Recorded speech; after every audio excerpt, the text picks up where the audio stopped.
ETF index mutual funds నేర్చుకుని stock మార్కెట్లో రాణించాలనుకుంటున్నారా? వెంటనే ఈ నెంబర్కి కాల్ చేయండి.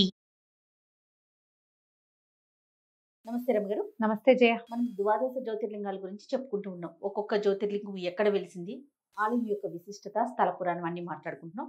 చిట్ట చివరిగా ఇంకొక జ్యోతిర్లింగం ఎక్కడుంది? ఘృష్మేశంచు శివాలయే అంటారు. ఘృష్మేశం, ఘృష్మేశ్వరుడు. ఘృష్మేశ్వరుడు. ఘా ఒత్తు ఘా ఉందా, గా పక్కన రెండోది. ఘృష్మేశ్వరుడా? శివాలయే అంటారు, విశాలకే అంటారు. ఘృష్మేశంచ శివాలయే లేదా ఘృష్మేశంచ విశాలకే అని చెప్తారు. ఈ రెండిట్లలో ఏది చెప్పుకున్నా సరే. ఎక్కడండి? ఇది మహారాష్ట్రలో ఉంది. మహారాష్ట్రలో చాలా ఉన్నాయి. ఔరంగాబాద్ నుంచి దగ్గర. ఎల్లోరాకి, అజంతా ఎల్లోరా కేవ్స్ ఉన్నాయి. ఎల్లోరా కేవ్స్ ఉన్నాయి, దానికి 2 కిలోమీటర్ల దూరంలో. ఘృష్మేశ్వరుడు చాలా బాగుంటాడు. ఈ మొత్తం ద్వాదశ జ్యోతిర్లింగ ఆలయాల్లో చిన్న ఆలయం ఇది.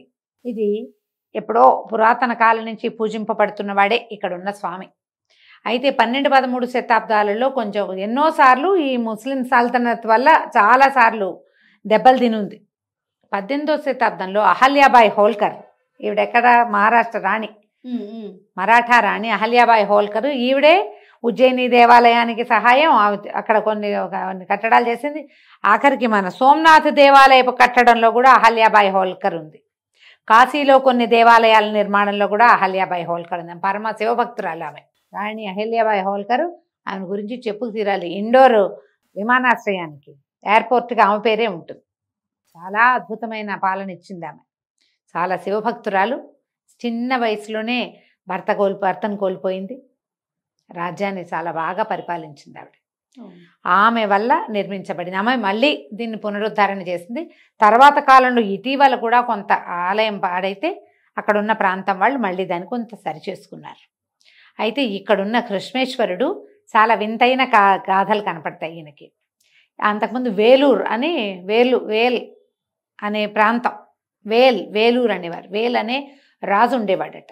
ఈయన ఒకసారి దీనికి వేటకు వెళ్ళి అడవి జంతువులతో పాటు ఈ అడవుల్లో ఋష్యాశ్రమాలు ఉంటాయి కదా, ఋషులు పెంచుకుంటున్న జంతువుల్ని కూడా కొన్నిటిని సంహరించాట. ఆ ఋషులకి కోపం వచ్చి పురుగులు పట్టిపోతావు నువ్వని చెప్పారట.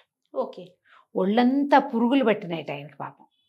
అయితే ఈయన ఒకసారి ఇంకేం చేశాడు, రాజ్యంలోకి ప్రవేశించలేక ఈ అడవిలో ఏదో దిక్కుతోచక తిరుగుతూ ఒక చోట ఉన్నటువంటి నీళ్లల్లో దాహం తీర్చుకోవటానికి దిగి అందులో స్నానం చేసేసరికల్లా ఆయన ఒంటికున్న మొత్తం పురుగులన్నీ పోయినాయట. ఆయన ఆ నీరేదో మహత్యం కలిగిందని తెలుసుకుని అక్కడ ఒక పెద్ద శివాలయాన్ని నిర్మించాడు. పెద్ద తటాకాన్ని, ఎక్కడ ఏ నీటిలో ఆయన స్నానం చేశాడో దాన్ని పెద్ద తటాకంగా నిర్మించి అక్కడ ఒక శివాలయాన్ని నిర్మించాడని, అక్కడ అంతకుముందే ఒక శివాలయం ఉంది కాబట్టి దానికి ఆ ఇది వచ్చింది. ఆ ప్రత్యేకత, ఆ నీటికి అంతటి మహత్యం ఎందుకు వచ్చిందంటే అది పూర్వం ఉన్నదే, మధ్యలో భూమట్టం అయిపోయింది, కానీ ఆ కోనేరు మాత్రం ఈయన తాలూకు సమస్యను తీర్చింది. ఇలా జరిగిందని ఒక గాథ చెప్తారు. తర్వాత సుధర్ముడు అని ఒక ఆయన ఉండేవాడు, ఒక బ్రాహ్మణ ఆయన. ఆయనకు సుదేహ అని ఒక భార్య ఉండేదట. చాలా కాలం పిల్లలు పుట్టలేదట. పుట్టకపోతే ఈయన ఆలోచించి వాళ్ళ అత్తగారు మామగారు అంతా, ఈ సుధర్మకు ఒక చెల్లెలు ఉందట, ఆమె పేరు కృష్మ. ఆ కృష్మని ఈయనకిచ్చి వివాహం చేశారట. ఈవిడ మొదటి చెల్లెల్ని సుదేహ బాగా చూసుకునేది, చిన్న చెల్లెళ్ళని. క్రమంగా ఆవిడకి కోపం రావడం మొదలుపెట్టింది కృష్మ మీద. ఎందుకంటే కృష్మ మహాశివ భక్తురాలు. ఎంత భక్తో! తనకంటే 30 సంవత్సరాలు పైగా పెద్దవాడైన బావగారిని పెళ్లి చేసుకోవటానికి కూడా శివాజ్ఞ అయిందని చేసుకుంది. తర్వాత క్రమంగా ఆమె గర్భవతి అయింది. ఈ అక్కకి నచ్చేది కాదు, కష్టంతో వచ్చింది. పిల్లల కోసమే చెల్లెల్నిచ్చి పెళ్లి చేశారు, కానీ ఓర్వలేకపోయింది. క్రమంగా ఈ కృష్ణకు ఒక కుమారుడు కలిగాడు. అయితే ఈ కృష్ణ కుమారుడు ఒక 4-5 సంవత్సరాలు వచ్చేదాకా కూడా అక్కకి ఎప్పుడు మంటగానే ఉండేది. ఒకసారి ఈవిడ శివాలయంలో పూజకు వెళ్ళి పిల్లవాడిని అక్కయ్యకి వదిలిపెట్టేసరికి ఆమె ఏం చేసిందట, పిల్లాడిని తీసుకెళ్ళి కోనేట్లో బారేసింది. బారేస్తే ఆమెకు తెలియదుగా, ఈ కృష్ణకి పాపం శివాలయంలో పూజ చేసుకుని ఇంటికి వచ్చి దీపారాధన చేసుకుని స్వామివారిని పూజ చేసుకుని అభిషేకం అది చేసుకుని ప్రసాద నివేదన అయ్యాక కుమారుణ్ణి పిలిచింది. కుమారుణ్ణి పిలిస్తే కోనేట్లోంచి నడిచి వచ్చేసేట పిల్లవాడు. ఎప్పటికీ రాలా, ఆవిడ కేకలు పెట్టింది, శివ శివ నా కుమారుడు ఏడంటే నీటిలోంచి నడిచి వచ్చాడు. పరమేశ్వరుడు ప్రత్యక్షమయ్యి ఆమెకు మోక్షం ఇచ్చాడు. వాళ్ళ అక్కయ్యకి శాపం ఇవ్వబోతుంటే ఆమె వద్దందట. వద్దు వద్దు వదిలిపెట్టేసేయి, అసూయ మానవ సహజమైన లక్షణము, అంతే తప్పిస్తే ఇంకేమీ లేదు అని చాలా బతిమలాడితే పరమేశ్వరుడు ఆమెను వదిలిపెట్టి, ఇంత పరమభక్తి కలిగి ఉన్న నీకేం కావాలి అని అడిగితే నా పేరు మీద నువ్వు ఇక్కడ వెలిసి ఉండమని కోరుకుందట. అట్లా ఇక్కడ వెలిసినటువంటి పరమేశ్వరుడు కృష్ణేశ్వరుడుగా మారాడు.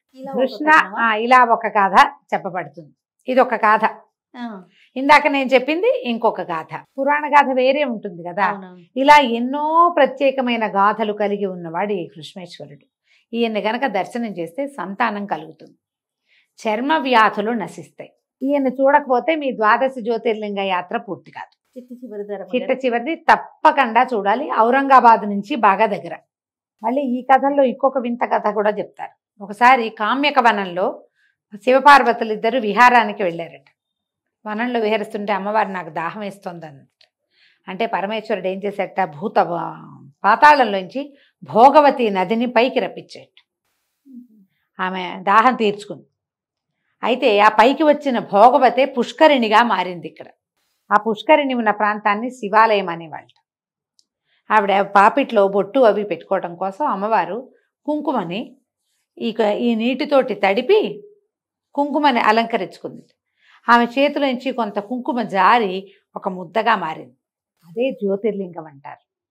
ఆమె అమ్మవారి చేయి తగిలినటువంటి కుంకుమ ఇక్కడ శివలింగంగా మారిందని కుంకుమేశ్వరుడు అంటారు ఇక్కడ స్వామిని. ఎర్రగా ఏం కనపడ్డు, కానీ అమ్మవారి చేతి స్పర్శ వల్లే ఈ లింగానికి ఈ ప్రత్యేకత వచ్చిందని చెప్తారు.